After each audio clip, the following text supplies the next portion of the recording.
I have a heart for people, period. I always say if I wasn't a singer, I'd probably be a pastor. If I wasn't in government, I'd either be in government or be a pastor, but bottom line is I have to be a singer.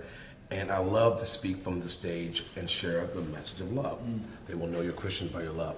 And but I have a special spot, a heart for veterans, because my father, who's in heaven now, was a World War II vet. My brother, who was a lot older than me, was a Vietnam vet.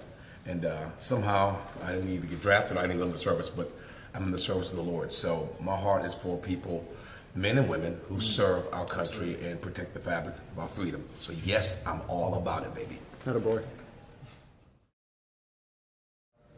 You know, big shoes to fill with Guardian for Heroes, trying to pick up the pieces that Chris left behind. But it takes all of us, civilians and the military personnel to come together, because there's a divider there.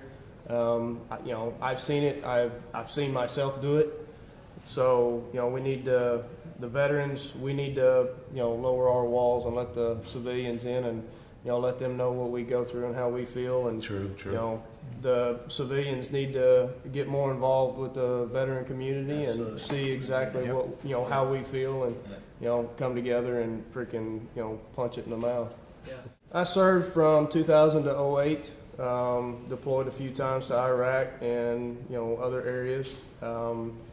So yeah, I've seen a couple things in my time, but it is what it is. If it wasn't for my faith and my family and my brothers, I wouldn't be sitting here today. So I definitely feel the need to continue to serve. I've said before, and I'll say it probably every time I speak anywhere, is I feel like I can serve more now than what I did in my 8 years, because I can reach. I guess my bandwidth is a lot bigger, a lot broader now than what it was when I was in. So nicely said, brother. Yeah, it's good.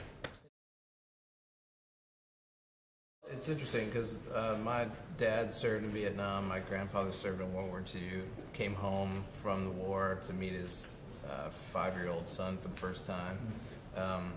My dad never talked about his experiences at all as a kid, and it was probably when I was 18. I think I was home on Christmas, and we were sitting around like you do, talking to family on Christmas, and I started asking him about his experience because he never ever brought it up to any of us. And he blew my mind. Like he told me the whole story from the day he got drafted, the whole thing, like put it all out there. And I was like, he was holding that in his entire life, like to keep us kids from knowing what he went through. And it blew my mind. So this is an important thing, and it's good to get these guys talking. Here in Nashville, I played ice hockey, which is one of my favorite things to do with the Nashville Fire Department's team. We have a lot of veterans on that team. A lot of the guys are doing the 22 kill thing right now and all that stuff. And it's a different thing. It's hard to understand. I mean, I'm in a band. We've toured, done 46 countries, been around the world a few times, but our experiences are nothing compared to what these guys do. And so whatever we can do for them, we're just going to be available and step up and do it. Yeah.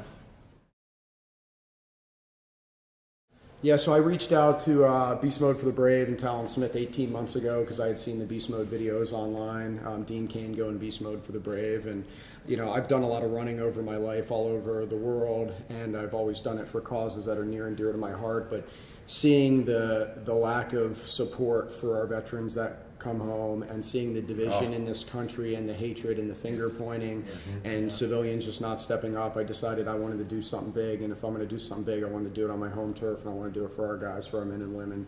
A woman, Chmiel Barnes, we met her at an RV park back in Carlsbad, New Mexico, a week and a half ago, and her son had just committed suicide 2 months ago in August.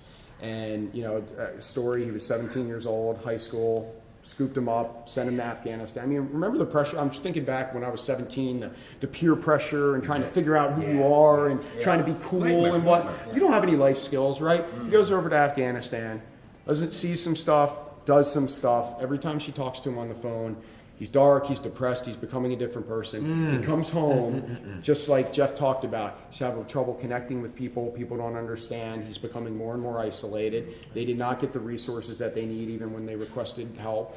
And 2.5 years later, he pulls the trigger. And now you have a mother who has another daughter and a husband and a business, and she's carrying around his bloody shoe in her purse every day to hold. That's what touches me, because we throw the number 22 around, but it's like you forget that's 22 mothers, fathers, brothers, sisters, communities, church groups. Think about that every day. It's an epidemic, right? And we all need to do more.